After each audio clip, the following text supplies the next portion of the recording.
Good afternoon, everyone. I'm John Amodio, Chairman of SCORE, Staten Island. I want to welcome you today to 10 HR Traps for Small Businesses being conducted by Karen Hall, who is a Human Resource Consultant at Paychex. Before we get started with her, I'd just like to give you a public service announcement, so to say. SCORE is here as helping to small businesses either get started or helping them to grow.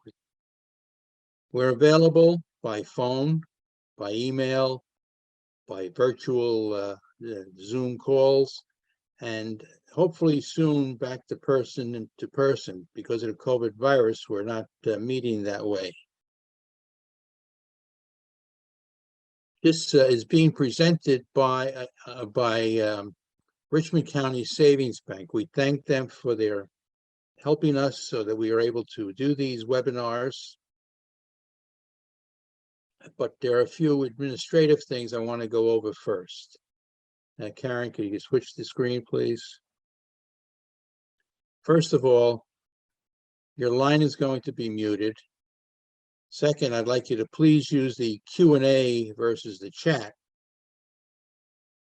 You will get copies of the slides after this in the next day or so. And I'd like you to please complete the brief survey that you will be sent at the end of this webinar. Next slide. Karen Hall has over 25 years of HR experience, 7 years as HR consultant with Paychex, and our areas of expertise include employee training and development, compliance, employee relations, and hiring. I've had the good fortune of working with Karen several times over the last few years. You're going to find her to be very knowledgeable, very helpful. And one of the things that I'm hoping we will be able to do is to cover all of your Q&A questions. If we're unable to, we'll figure out some way to get you the answers after this session is over. With that being said, maybe Karen, you could relieve me of the duties here and take over. Absolutely. Welcome, everybody. Let's get right into it. As John said, we have quite a large topic that we're going to cover today. I will try to move through it fairly quickly. Think of this more as just kind of thought-provoking as we go through this. Hopefully we'll get to some questions and answers, and potentially you'll join us for some future webinars down the road. So with that being said, I am going to stop my video and get right into it. So the top 10 traps for small businesses. I have to give you a disclaimer to start with. This Paychex seminar is for general information purposes only. It should not be considered legal advice or interpreted as legal opinion of any specific facts or circumstances. If you require legal or accounting advice or need other professional assistance, you should consult an attorney or other professional advisor to discuss your particular facts and circumstances. So today's agenda. Here are some of the perspectives you'll gain today. You'll be able to define the HR issue and understand its significance and the impact it may have on the employer-employee relationship. You'll recognize some common pitfalls faced by employers and learn how to use the results from your flagged reflection points to help identify the potential risk for violations and/or litigation specific to your business. Finally, you'll be able to create an action plan specific to your business, which may help you fix some current issues and create a proactive prevention plan as necessary. So we're going to jump right in. Our first HR issue number 1, is job descriptions. So what is a job description? An up-to-date job description clearly identifies a position's essential functions, as well as the required knowledge, skills, and abilities needed to perform the job. It should be the starting point of the hiring process. While job descriptions are not mandated by state or federal law, having an updated job description before hiring may be beneficial because it can assist in complying with the Americans with Disabilities Act by identifying the essential work-related duties of the position. It may aid in exempt and non-exempt classification under the Fair Labor Standards Act and any applicable state wage or hour laws. It can provide an accurate picture of the job to applicants and assist the hiring manager and supervisor by identifying the key skills and abilities the candidate must possess, which will also help set goals and track performance later in the employee's life cycle. Your job description should be working documents and updated as often as necessary to ensure that they accurately reflect the work being performed in those positions. I know with COVID, many jobs have changed, and we haven't done our due diligence in updating our job descriptions to stay current. Using outdated job descriptions may reduce your ability to hire the most qualified candidate for the job and to effectively conduct performance management tasks down the road. Not only may they not be useful, they could prove harmful in litigation. To help ensure that you're retaining exceptional employees and recruiting the right applicant for the job, it's important to first determine the minimum level of education, experience, skills, etc., that are necessary to perform the job, rather than just basing the qualifications on the person who is currently holding that job. So job descriptions, some questions to think about. Do you have updated and accurate job descriptions for all positions? Do you have a specific point in your business process when you review job descriptions? And are you familiar with the essential functions of each position? Take action today by first making sure you have up-to-date job descriptions. Review those descriptions and make sure that all the required skills, job-related experience, and physical requirements for the position are listed. Be sure to indicate essential functions. Remove any job descriptions that are outdated and add new ones as needed. Dedicate a point in that business process where you will review and update those job descriptions, such as any time the duties of the position change, when hiring a new person, or when an employee leaves. In my experience with my clients, generally they look at it when hiring. That seems to be the easiest place to make sure that they have those updated job descriptions. HR issue number 2, Form I-9. And this has gotten a little ooey and gooey and sticky for anybody that's moved into a hybrid situation during COVID. So what is it? The Forms I-9. Under the Immigration Reform and Control Act, IRCA, employers are required to verify the identity and work authorization for each employee hired after November 6, 1986. Failure to have a consistent practice for the completion and retention of Forms I-9 could expose the employer to fines and penalties. Interesting to note that very shortly before everything got shut down because of COVID, USCIS, which is the agency that would enforce I-9 violations, their budget was doubled, I believe, for further enforcement. So that is something that's looming on the horizon that I would be assuming will be coming back very shortly. Every new employee must complete Section 1 of the Form I-9 on or before the first day of employment. Then the employer, within 3 business days of that first day starting work for pay, the employee must then provide the proper documentation of identity and authorization to work in the United States. If for some reason that documentation is lost or stolen, the employee can produce a receipt. For example, if they can't find their Social Security card, they can go to the Social Security Administration and file for a replacement. The SSA will give them a receipt that can be used for 90 days. After 90 days, they must present the valid document. So some pitfalls to avoid in a lot of places of risk for employers. You may not use the Form I-9 to screen job applicants or ask individuals to complete it prior to accepting job offers. Employers cannot specify what document they're looking for. You can't say to somebody on your first day, I need you to come in with your driver's license and your Social Security card. You can refer them to the acceptable documents that's included on the Form I-9. You can give them examples of those. So I need you to bring in one form of ID that proves your identity, like a driver's license, and one form that proves your legal right to work in the US, like a birth certificate or a social security card. However, there are other documents that would fill those requirements as well. Once the employee has completed Section 1 of the Form I-9, that employer must be diligent in completing Section 2. This is one of the most common errors I find with my clients, that they never bother to complete page 2, Section 2. That is the employer review and verification. That section must be completed within 3 business days of the employee's first day of employment for pay. It does come up sometimes that an employee will give you a work authorization and there will be an expiration date to those work authorizations. Generally, they are good for 1 to 3 years. You as the employer have an obligation to re-verify and update the I-9 with that updated work authorization. It must be done prior to the expiration of a work authorization.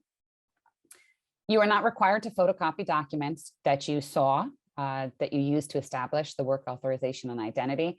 However, if you do make photocopies, it should be done for all employees, and copies of that documentation should be maintained with the Form I-9.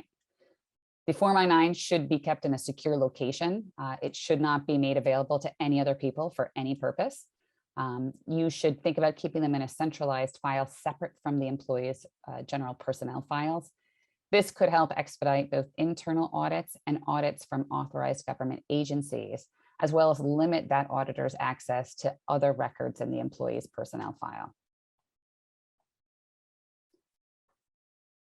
So what should you be doing? First and foremost, have the employee complete Section 1 of the Form I-9 on or before their first day of employment.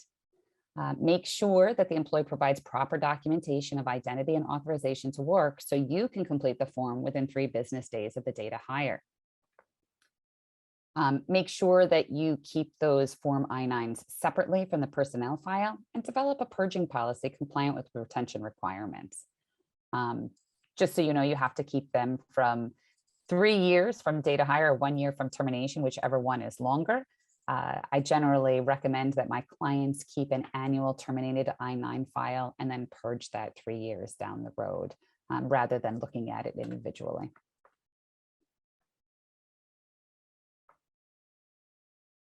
So like I said, retain those I-9 forms separately from the employee's general personnel file. They should be kept alphabetically, generally in a binder, I find is the best practice.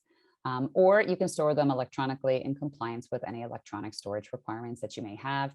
And there we have it. Keep them for 3 years after the date of employment begins, or 1 year after the date the person's employment is terminated, whichever one is later. Employee classification.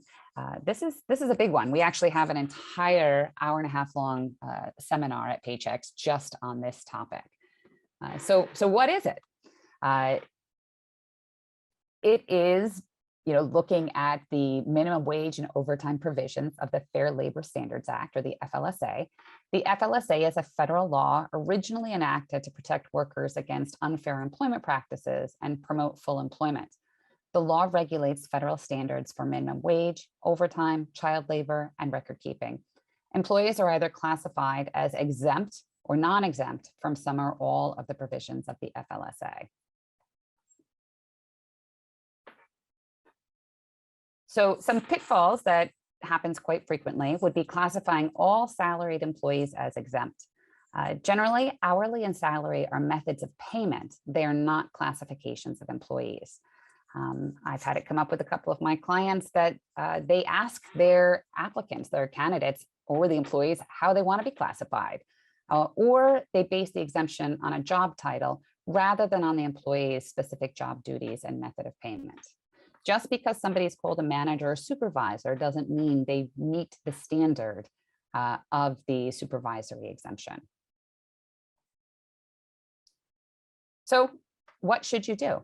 You should become familiar with the 2 types of classifications, exempt and non-exempt, and the wage and hour requirements for each under the FLSA and any applicable state wage and hour laws. Contact legal counsel whenever a position's classification is in question.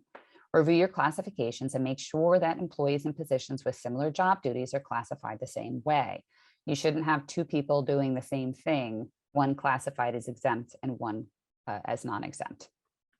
Where employees are covered under both federal and state law, they must be considered exempt under both laws in order for you to avoid paying overtime.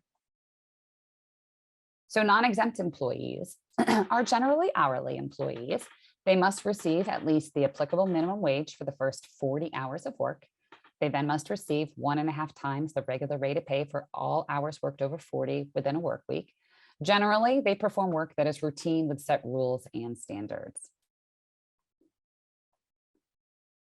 Exempt employees are not protected under the overtime pay and minimum wage requirements of the FLSA. To be exempt, the employee must generally be paid on a salary basis and must receive a minimum salary of at least $684 per week. Where applicable, if you note on the slide, I put New York City, Nassau, Suffolk, Westchester all have a much higher minimum weekly rate, as well as the rest of New York State is significantly above that federal guideline. And they must be paid on that basis, and then they also must meet the general duties test of one of the white collar exemptions. The white collar exemptions are executive, administrative, professional, computer employee, and outside sales. I encourage you to consult legal counsel if you're in any doubt about the proper classification of a worker. Tagging right along with classification, we've got payment for overtime hours. This is another thing that comes up quite frequently with my clients. The Fair Labor Standard Act requires that non-exempt employees receive at least the applicable minimum wage for all hours worked and time and a half the regular rate of pay for all hours worked over 40 within a work week. The FLSA also requires employers to retain complete and accurate records, including payment for overtime, for at least 3 years.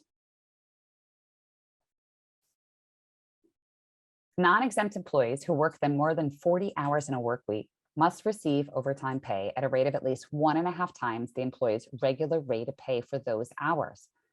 The regular rate must be at least minimum wage, be calculated for each work week, and include all remuneration received during the week, with the exception of certain payments excluded by the FLSA. That includes any potential expenses paid on the incurred on the employer's behalf, premium pay for hours worked Saturdays, Sundays, and holidays, any discretionary bonuses, any gifts or payments, and holiday vacation or sick pay. So payments for those do not have to be included in that overtime rate. When paying overtime hours, you should avoid averaging the hours worked between 2 work weeks to avoid paying overtime. So for example, if they worked 35 hours one week and 45 hours the next week, you can't average those both to 40 hours. You would be responsible for paying the week of 45, 40 hours of straight pay, regular pay, and then 5 hours of time and a half. And once again, you don't want to exclude non-discretionary bonuses. So any bonus that would be based upon a production or a piecework or any of that would be part of that overtime calculation. You can't provide comp time to non-exempt employees in lieu of overtime pay. You can't tell them, well, you worked 50 hours this week, so I'm going to pay you for 40 and you get another day off next week, and I'll pay you for it. In general, comp time not allowed. They work 50 hours, they need to be compensated for 50 hours. Failure to correctly calculate that regular rate of pay for employees who receive 2 or more different rates of pay. I see a lot of time in small businesses, you have somebody that works multiple jobs and receives multiple rates. Those both need to be calculated into that regular rate of pay to calculate the overtime. And those records, like I was talking about, you have to retain complete and accurate records. In case there is a Department of Labor audit down the road, you will have to produce those. So some things to start thinking about. Do you have any non-exempt employees who go above and beyond by offering to take work home or start work early? I'm going to jump to the last bullet point as well. Do you have non-exempt employees who check their work email over the weekend or after hours? If you have employees that are in a hybrid or a virtual situation, this may be an issue right now. They may be checking email, and even if it's 5 minutes, that is compensable time, and that would be a huge administrative task for you to have to track that. So it's a better policy or a better practice to come up with a policy about what the expectation is for your non-exempt employees, and what you're going to do when you find out about it. So you get an email from a non-exempt employee on a Sunday when they're not working, you should immediately address that they shouldn't be working. And if you offer comp time, I covered that, that's a practice you should cease immediately. So once again, become familiar with each type of compensable time on the Department of Labor website. They can tell you if you are responsible for paying for waiting or on-call time, travel time, training time, and what it needs to be compensated at. If you have any red flags that show up, then I would absolutely recommend that you consult with legal counsel to ensure that you are paying overtime in compliance with the FLSA, and then make sure along the same lines that you're including any non-discretionary bonuses when you're calculating that overtime rate. Handbook policies, another one of my favorites.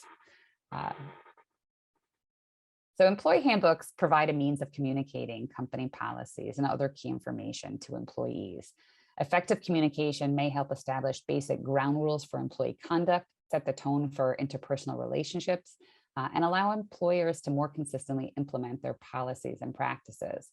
It also can be a self-service tool for employees that instead of constantly coming to you for the answers to certain questions, they'll have a handbook that can answer those questions for them. So some pitfalls to avoid. A poorly written handbook or a very out-of-date handbook can be a liability for employers. Ensure your employee handbook includes an appropriate employment at will disclaimer, an acknowledgement or receipt page, and a disclaimer to avoid creating an explicit or implicit contract or guarantee of employment. Written policies should also be reviewed by legal counsel to comply with applicable employment laws, and to help ensure that your policies you've created are not having a chilling effect on an employee's Section 7 rights under the National Labor Relations Act, or imply a policy or practice which may be discriminatory. So some things to take action. First and foremost, have legal counsel review your handbook to help ensure compliance with applicable laws. We do this even at Paychecks when we work with our clients to help them create a handbook. Our policies are all written by attorneys to start with, so we know that we've got that piece covered. You don't want to create that implied contract of employment. You don't want to have employee policies in your handbook which are not your general practice. It creates a lot of liability for you if two of them don't match up. And you want to make sure that you implement those handbook policies in a consistent manner. If you have a policy, it needs to be applied uniformly to all of your employees. Workplace harassment, number 6. So harassment based on a protected class is against the law. Unlawful harassment may be based upon veteran status, uniform service member status, sex, race, color, religion, age, national origin, disability, genetic information, or any other protected class at the federal, state, or local level. The most prevalent form of harassment in the workplace is sexual harassment, and sexual harassment falls under sexual discrimination. Employers may be at risk for legal violations if they fail to include sexual harassment and non-harassment policies in their employment handbook. You can make it one policy. In New York, it is required that you have a sexual harassment policy and practice in place. If you fail to distribute or communicate those policies annually, you fail to train supervisors and managers, you fail to post any EEOC required postings, you fail to take claims of harassment seriously, you fail to conduct proper investigations, or fail to recognize that some states require posting written policies, written notices, and annual training. Like I said, New York does require that you have a sexual harassment policy, that you distribute that sexual harassment policy, and that you provide annual training to all of your employees on sexual harassment prevention. So some things to think about. Do your non-harassment policies include steps for how an employee can report harassment in the workplace? Do you require employees to sign off on your company policies? For example, an acknowledgement of the receipt of those policies. If it's in a handbook, you probably have it if you've got that sign-off page. Do you provide annual non-harassment training for all employees? Do you provide additional training for your managers and supervisors? And I keep referring to New York. Have you reviewed your state-specific requirements? So take action. Make sure you're reviewing that non-harassment sexual harassment policy. It is a living document. You should look at it annually to make sure anybody that you have referenced in it to be a contact still works for you, or if that's still the department you want them to go to. You're going to distribute that revised non-harassment sexual harassment policy. You're going to designate and train a member of management to be responsible for responding to any of those claims immediately. And kind of an important piece, it is in what the state has given out for their standard non-harassment sexual harassment policy. But if you use something different, you want to make sure that you have a no retaliation statement in your policy, and that all your managers and supervisors know what that means and that they're trained to not retaliate against any individual who reports harassment or participates in the investigation of harassment, no matter what the outcome of that investigation is. So the family and medical leave, even though this is for larger businesses, it's something that I thought we should touch on.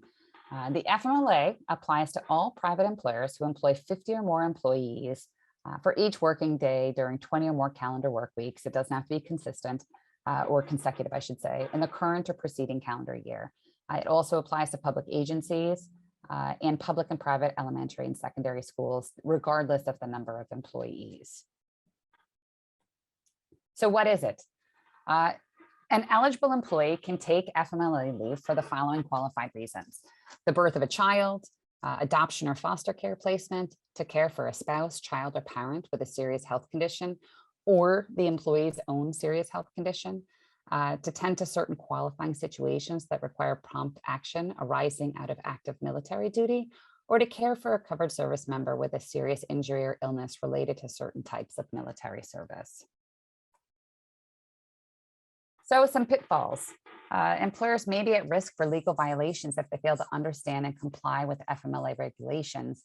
That includes notice and record keeping requirements, or if they fail to recognize that employees may be covered under various laws and benefits during an FMLA qualified leave. In all my years, I can tell you that no FMLA leave is ever cookie cutter. They don't follow the same trend. And one of the biggest things that happens to my clients is they have an employee who's out for a month or 2 months, and they have not designated that leave as FMLA, and they want to designate it as FMLA leave. It's interesting to note you can't look backwards, that those 2 months are just given time. The clock on that 12 weeks of FMLA entitlement starts when the employee is notified that their leave may be FMLA qualified. So I generally say when you have somebody that's been out for 5 days, it's time to start reaching out to them about whether or not their leave may be eligible under the FMLA. So a great place to visit is this Department of Labor website.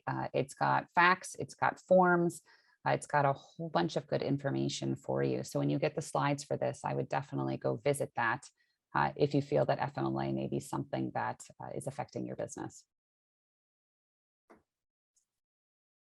Healthcare reform. I left this one in here, even though it's an older law.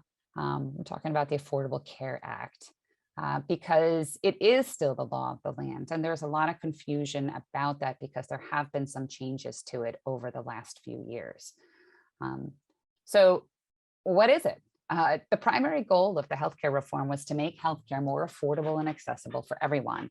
It's made up of 2 separate laws, the Patient Protection and Affordable Care Act, and the Healthcare and Education Reconciliation Act. We generally refer to them as Obamacare or the ACA. It was one of the most significant changes to our healthcare system since the creation of Medicare back in 1965. And it does affect almost everybody. So small, mid, large businesses, employers who offer coverage to dependents. It upped the age to age 26. It changed some of the rules around FSA, HSA, and HRA participants. It affected the elderly, sick, and tax-exempt businesses. So some pitfalls to avoid, not fully understanding the provisions of healthcare reform. I have clients that move in and out of some of these requirements and what's expected of them. So it's important that you're speaking with your broker. They should be your main point of contact to make sure that your plans are in compliance. And if you've reached the threshold of now being considered an applicable large employer, that you are offering coverage in compliance with the ACA. FSA has changed a little bit over the last couple of years as well. When the ACA came out, sorry, the FSA has changed. When the ACA came out, it did change some of the items that were reimbursable under an FSA or HSA. Then a few years ago, that was loosened up a little bit more. A good example is an over-the-counter pain medicine, Tylenol or Advil. Originally under the ACA, that was no longer something that was reimbursable without a doctor's prescription. It was changed a few years ago that it is now reimbursable. Something else that changes annually is the amount of FSAs. So a flexible spending account for 2022 has a cap of $2,850. It does adjust annually for inflation. So I would expect that to go up next year. If you want any more information on FSA limits, you can go to the irs.gov. If you have questions or your employees have questions about what is reimbursable, there's actually a site, I think it's fsastore.gov or fsa.gov, that you can go to and they can tell you what is reimbursable and not. A lot of drugstores have right on their shelf talkers, on their tabs on the shelves, what is FSA eligible now. But it does change, so it's a little bit tricky to stay on top of it. There is still a small business tax credit. If you decide to offer health insurance, small businesses that qualified for the full credit could receive up to 50% of the employer's contribution to health insurance. For tax exempt small businesses, the full credit increases to 35% of the employer's contribution. Any small business wishing to take the SBTC must offer their employees coverage through the shop marketplace. Then we fall into the employer shared responsibility and what exactly is your job. So if you have 50 or more full-time equivalent employees, you are responsible for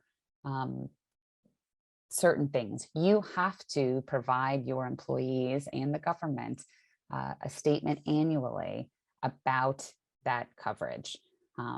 It's the forms 1094C, 1095C. It's very, very cumbersome. I would strongly recommend that if you're anywhere near that 50 threshold, that you try to outsource that for somebody to track it for you. I know many brokers do it. I know Paychex offers it, and I know a lot of CPAs offer it as well. So something to think about. So here are some great websites if you want to visit them. You'll get this when you get the slides. You know, you can go to our website, paychexinsurance.com. You can go to healthcare.gov, and then you can go to healthcare.gov for the insurance marketplace if you have questions about that. Employment at will. This is another one of my favorites. This comes up quite often with my clients, usually when they want to terminate somebody and they say to me, well, I can fire them for any reason because we're an at-will state. Interesting to note that every state is an at-will state with the exception of Montana. But employment at will is a common law doctrine. It is not the law of the land. It generally allows the employee and or the employer to terminate the employment relationship at any time with or without cause or notice. For the employer, there's a couple of asterisks after that. It generally applies only to employees who are not covered under a collective bargaining agreement or an employment contract. And it does not include wrongful discharge. So you may feel that you are just terminating at will you don't have to provide a reason why, the employee may feel that that's wrongful termination or based upon discriminatory means. You might be letting go of a female employee, and if she's the only female employee that you let go of, you may have an issue proving that her gender was not a part of that. So yes, at will is there, but I strongly recommend that you dig a little deeper before saying to an employee, I can terminate you with or without cause at any time because we're an at-will state. All of those protected classes that we talked about in harassment come into play. So pitfalls to avoid. You're not familiar with any of the judicial exemptions, or you implicitly or explicitly had created a contract of employment, either verbally or in writing.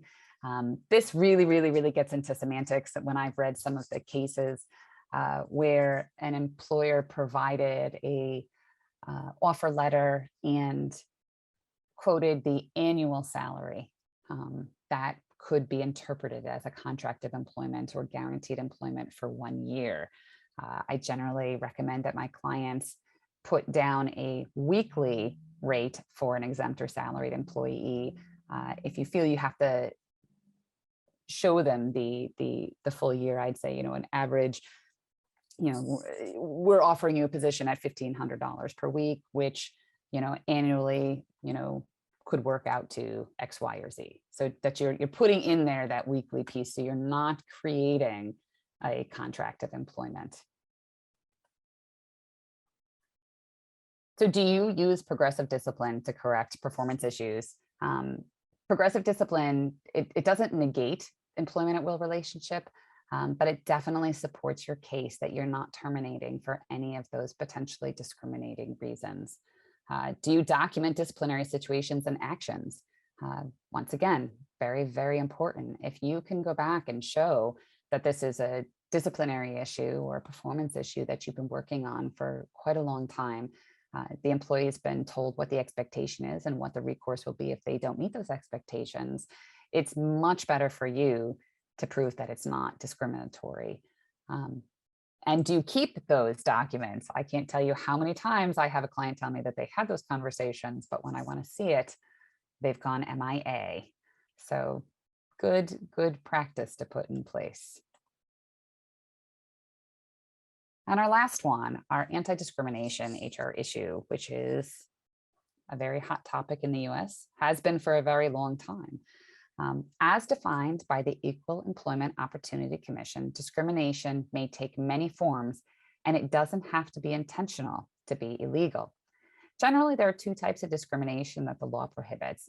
Disparate treatment occurs when an employer treats an applicant or employee less favorably than similarly situated applicants or employees, and different treatment is because of that person's protected status. Disparate impact occurs when an employer has policies of practice that appear neutral, but in fact have a discriminatory impact on members of a particular protected class. Employers may be at risk for claims of discrimination or retaliation if they terminate or reprimand an employee who complains about discrimination.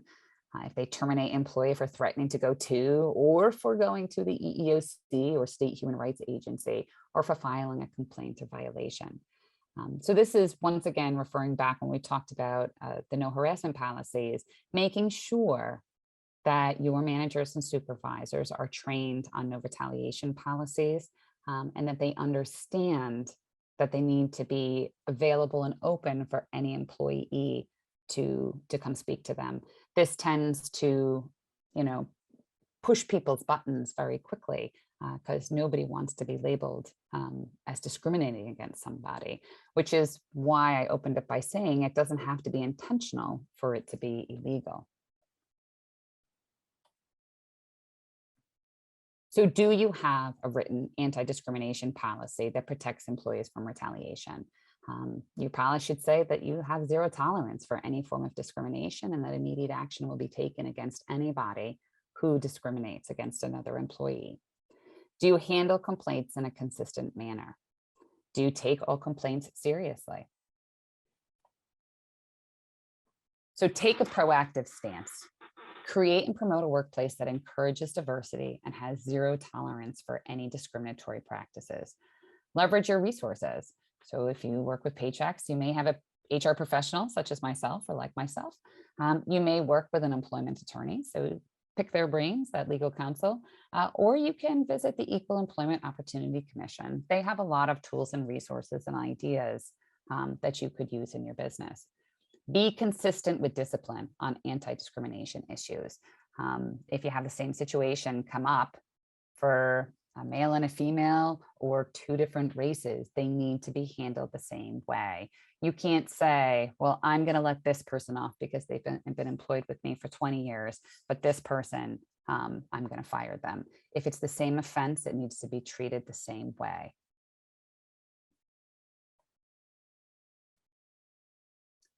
So, in summary, the workplace continues to change. It's becoming more diverse, more complicated, right, with all of our COVID and how that has changed the workplace forever. At the same time, it's becoming more regulated and more unpredictable.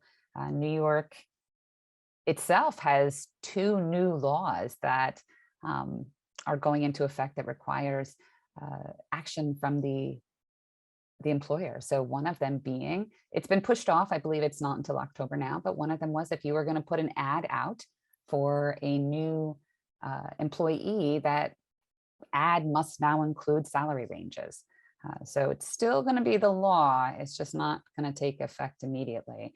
And the other one was that goes into effect actually on the 7th of this month, is that you must let your employees know if you look at their emails or voicemails or record it or intercept it in any way, shape, or form, any sort of electronic communication, even if it's their personal phone that they're using for work, you must tell them that, you know, you will be potentially intercepting these voicemails, emails, anything work related. So you do have to notify the employees in writing as well as post that. So constantly changing, constantly updating. So the challenges and risks facing employers today have never been greater, and it's only going to get more challenging as we go.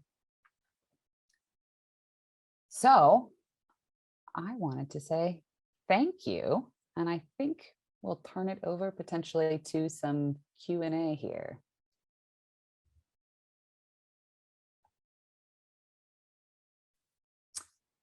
Are you there, John? I'm here. Do you want me to look at these Q&As? Hello. Yeah, there are basically 2 questions that we've gotten. One is that is someone with the learning disabilities in a protected class? Potentially, depending on what it is that, you know, it might be medical information, which would be protected under the ADA, and how that affects their job. So all of these topics are all kind of tied together. So if you have a job description that has what the required job duties are, then that person can take a look at that and ask for an accommodation based upon those.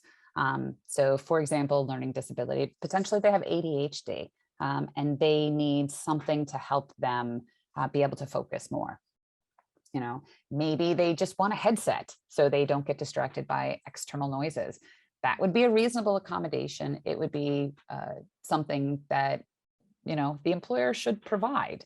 Now, if they want their own office, and you would have to build an office, that's not so reasonable to expect that. So it wouldn't be discriminatory for not doing that piece. Where the laws kind of go together is that you are required to have a conversation with them. They call it the interactive process that would allow you to decide what the potential disability is and what accommodation the employee is asking for. Just because the employee asks for it doesn't mean you have to give it. You can come up with your own accommodation that you could offer that would be acceptable as well. So it depends on the disability, but potentially, yes, it does fall under a protected class. Thank you. There's also a question here that with the way the things that you've covered today, how do they apply to the virtual assistants that we've hired from other states or from the VA, such as the Philippines, for example? So when you get into international employees, I would absolutely recommend that you're talking to a CPA and legal counsel for exactly what those requirements are. There's at the federal level as well as at the state level. So the being out of the country is not something that I would be ready to answer. I can give you a simple answer for New York, that New York right now, if anybody does work for New York, for business in New York, they're a New York employee, they should have New York taxes withheld, and they follow all New York laws. So it doesn't matter, they might be sitting in California, but if the business they're supporting is in New York considers that their wages, their worker, they fall under New York protections. They should have any of the applicable New York taxes withheld, which would make them eligible for paid family leave, potentially in New York. The lines get blurred a little bit with New York and New Jersey and what they do, but a good thing to think of, it doesn't matter where the employee sits, it matters where their work is, if that makes sense.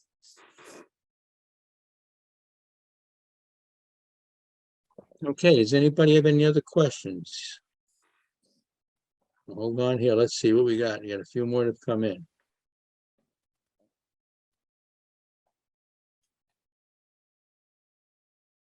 Oh, I see. So if you don't have an I-9 for an employee, can you get it now? Yes, absolutely. Do it sooner rather than later.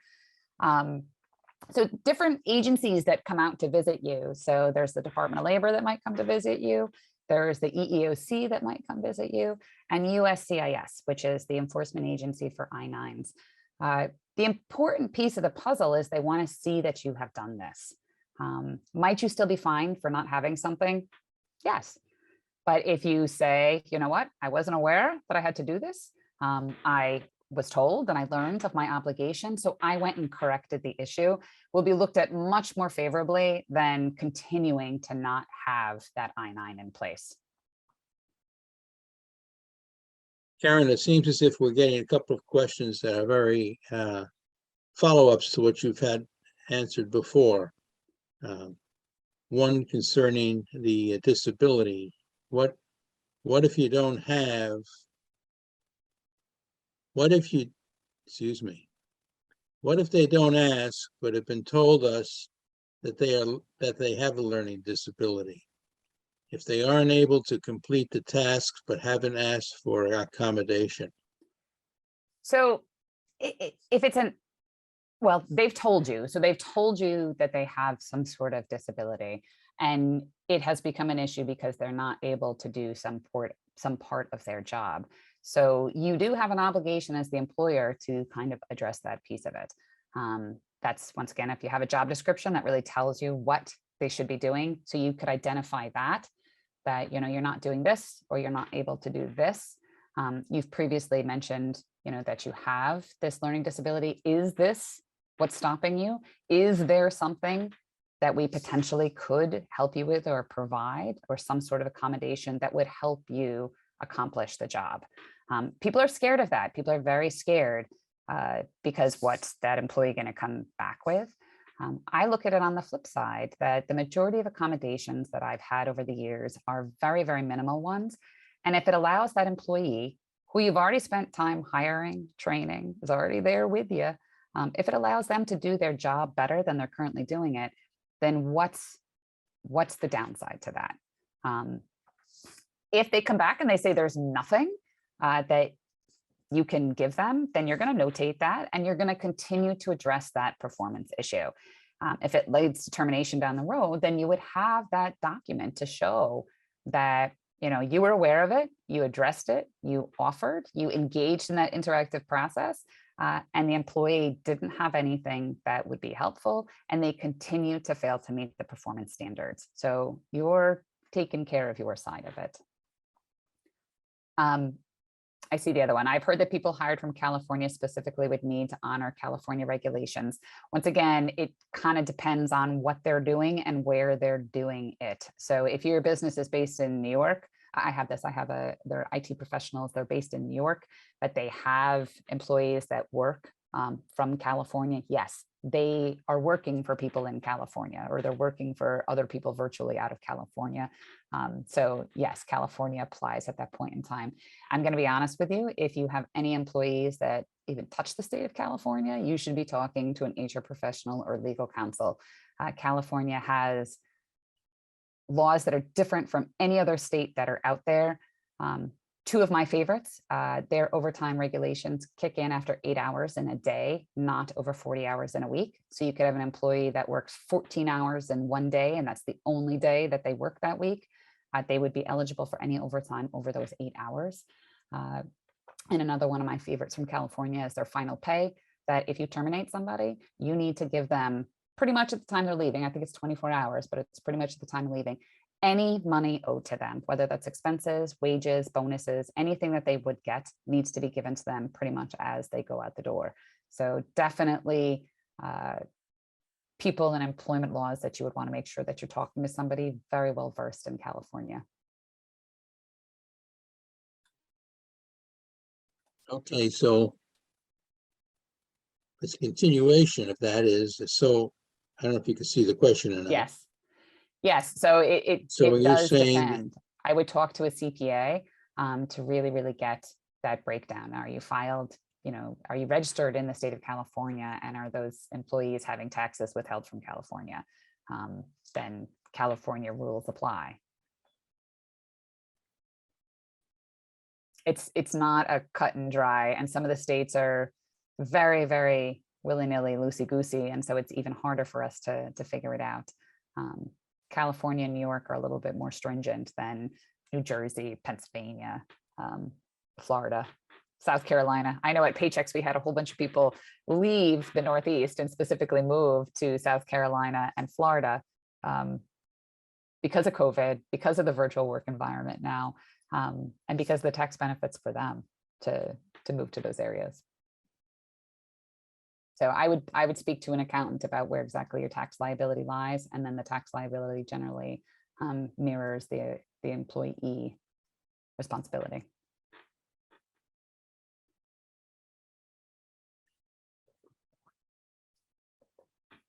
okay. I thank everybody for attending. If you could just move the slides one more time, Karen, please. Okay. This is a little bit about SCORE. You're going to get it in your slides. There's ways to contact us. And what we will be doing is that you will be getting a copy of the slides, and we have recorded this webinar as well. So what we will do is we will also send you a copy of the recording so that you could refer back to it if you'd like. If there are any other questions, let's handle it now. Otherwise, I want to thank you again for attending. We are looking to put on 2 additional human resource webinars in the month of June. One is HR 101, which are key issues and how to solve them, and HR 102, which is a small business guide to managing employees. This in handling these items, they seem basic, but we need to be reminded that if we don't do the basics and don't understand them, it just gets complicated more and more. And sometimes we say, oh, I don't have 50 employees, so I don't have to follow this.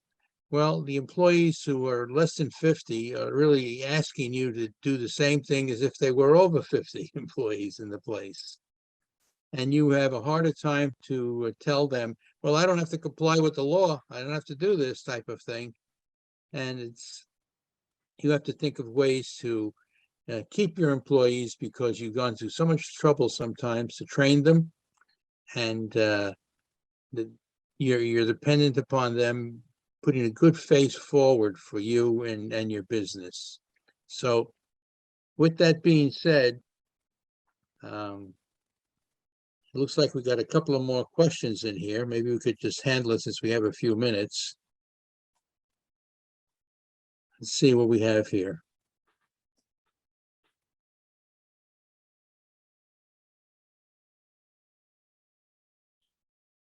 It's more a comment. Something Yeah. definitely we can talk about to make sure it Yeah. happens for the next one. Okay.